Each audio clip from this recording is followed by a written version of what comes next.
उनको लगा कि ये सब मर चुके हैं, तो उनका एक जो पाकिस्तानी जो कमांडर था उसने अपने जवानों को आदेश दिया कि इनको रीचेक करो, इनमें से कोई जिंदा तो नहीं है।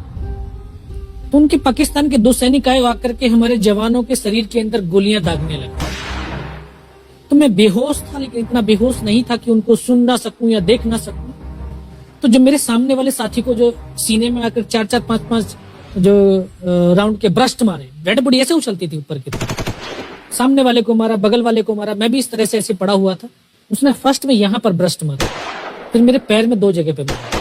उसको मैं देख रहा हूँ कि धुआं निकल रहा है, लेकिन उस गोली की पीड़ा को चुपचाप पड़ा सहता रहा और उनको यकीन हो गया कि इनमें से कोई जिंदा नहीं। फिर बहुत गालियां दी, बूट की ठोकरें मारी। फिर काफी देर के बाद में उनका जो कमांडर था उसने बोला कि इनके वेपन उठा लो, और नीचे जो हिंदुस्तान का पोस्ट है उसके ऊपर दूसरे जो उनके साथी थे उनको सूचना दिया, उसके ऊपर कब्जा हमला कर दो। फिर ये आवाज भी सुनी तो मुझे लगा कि यार आज तो मेरी पूरी टीम खत्म हो जाएगी। तब ऊपर वाले से एक ही प्रार्थना करी कि मुझे इतने जिंदा रख दे कि मैं अपने साथियों तक सूचना दे सकूं और उनको बचा सकूं।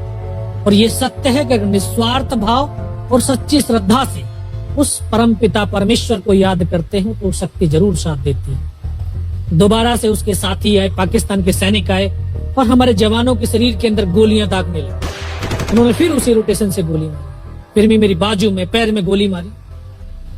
और तब तक एक विश्वास भी मैंने पैदा कर लिया था कि अगर इसने सर और सीने में गोली नहीं मारी, चाहे मेरा हाथ पैर दोनों ही काट करके ले जाए, मैं उफ तक नहीं करूंगा और मैं जिंदा रहूंगा। मैं उस विश्वास की बदौलत आज आपके सम्मुख भी बैठा हूं। उसने आकर के दोबारा से गोली मारी, पर जब 1 कदम आगे गया तो उसने राइफल मेरी सीने की तरफ तानी। तब मुझे लगा यार अब नहीं बचूंगा। लेकिन कहते हैं कि जाको राखे साइयां मार सके ना कोई। और ये इस देश को हम भारत माँ बोलते हैं।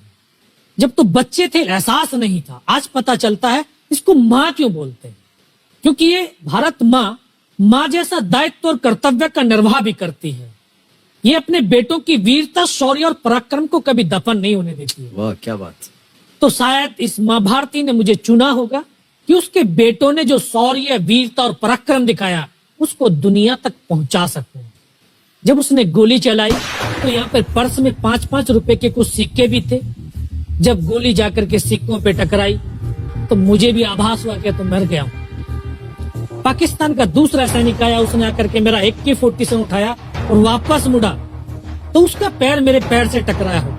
तब मुझे लगा कि यार मैं तो जिंदा हूं। तब मेरे पास एक हैंड ग्रेनेड था, मैंने उसको पिन निकाली और उसको ऊपर ऐसे फेंका तो कोट के अंदर हुड लगे हुए, हुड के अंदर वो गिरा जी। मुझे तुरंत पीछे की तरफ मुड़ के देखा, पीछे तो कोई मूवमेंट था नहीं। तो जब तक वो ग्रेनेड को निकाल पाता ग्रेनेड फट गया, यहाँ से उसका पूरा सर उड़ा और वो हमारे ऊपर आकर के गिरा। जो पाकिस्तान के दूसरे सैनिक थे उनमें खलबली मची कि इनमें से कोई जिंदा है, कुछ बोले जिंदा नहीं, नीचे से रिइंफोर्समेंट आ गई है।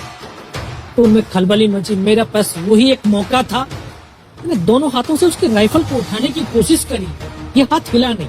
एक हाथ से राइफल उठाई, वहां से ब्रस्ट फायरिंग की है, 4-5 पाकिस्तानी सैनिकों को मौत की नींद सुला दी। फिर बाएं हाथ से पलटा खाया, दूसरे पत्थर से 3-4 जगह से फायरिंग किया। वो जो उनका मोमेंटम था, जो हौसले थे, परस्त हो चुके थे, वो भाग खड़े। 2-3 मीटर गया, जाके देखता हूँ सामने उनके लंगर चल रहे हैं, उनका लिविंग टेंट बना हुआ, उनके जो हैवी वेपन का डिप्लॉयमेंट था वो सब कुछ वहां पे लगा हुआ। उस समय जहन के अंदर एक ही पागलपन था, अपने साथियों को बचाना। फिर मैं वापस धीरे धीरे रेंगता हुआ अपने साथियों तक आया। फिर मुझे लगा कि इनमें से हो सकता है मेरी तरह कोई साथी होगा, जिंदा होगा। उनको देखा, किसी का सर फटा हुआ था, किसी के फेफड़े निकले हुए थे। बहुत देर बैठकर रोया भी, फिर अपने आप को संभाला। चारों तरफ बर्फ ही बर्फ, पहाड़ी पहाड़। ये भी पता नहीं कि हिंदुस्तान किधर है, पाकिस्तान किधर है। 2.5 साल की सर्विस, 19 साल की उम्र, न उम्र का तजुर्बा न सर्विस का अनुभव, जाऊं तो जाऊं कहां। तभी एक ऐसी शक्ति थी जो साथ दे रही थी।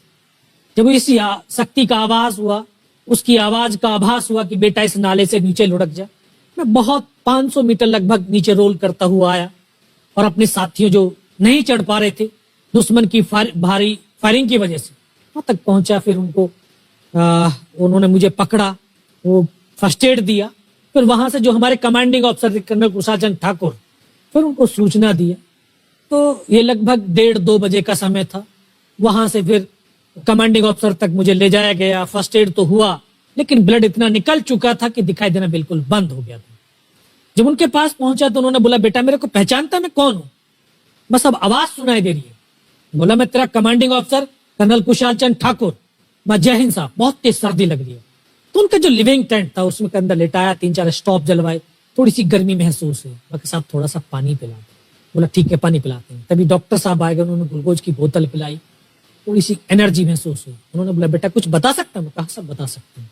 तो उनको बताया कि सर ऊपर ये घटनाक्रम हुआ है और ये वहां की इंफॉर्मेशन है। तो लास्ट में उन्होंने बोला कि बेटा जवान की रिक्वायरमेंट क्या है? मैं कहा साहब जवान की रिक्वायरमेंट एम्यूनिशन और फील्ड पट्टी की है। बोला खाने के लिए नहीं चाहिए, सर भूख नहीं लगती। बस इतना कहते कहते तभी डॉक्टर ने कौन सा इंजेक्शन लगाया, फिर मुझे पता नहीं कहां पर हूं। फिर होश आया 3 दिन बाद, देखा ऊपर पंखा चल रहा है। पता चला कि 92 बेस हॉस्पिटल श्रीनगर, और वहीं से मुझे बेस हॉस्पिटल दिल्ली रेफर कर दिया और 16 महीने तक उस हॉस्पिटल में रहा। 16 महीने तक आपका इलाज चलता रहा? जी।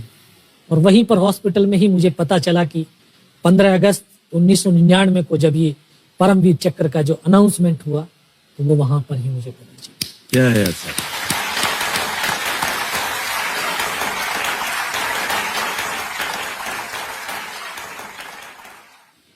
सर हमको यकीन नहीं होता कि कोई भी इंसान जब ऐसी परिस्थितियों से गुजरता है तो उसका बयान कैसे कर सकता है, लेकिन ये आपने अपनी बहादुरी का एक परचम जो है वो फैला दिया है।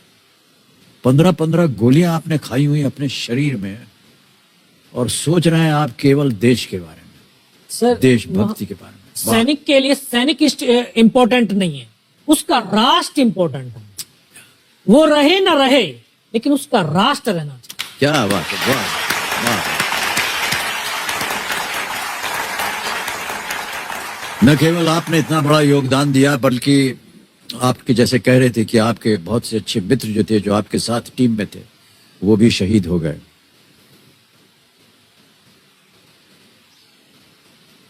कठिन है सर बहुत इस चीज को दोहराना, इस चीज को आपके मुख से सुनना। अद्भुत है सर, अद्भुत है। बहुत बहुत शुभकामनाएं, बहुत बहुत शुभकामनाएं।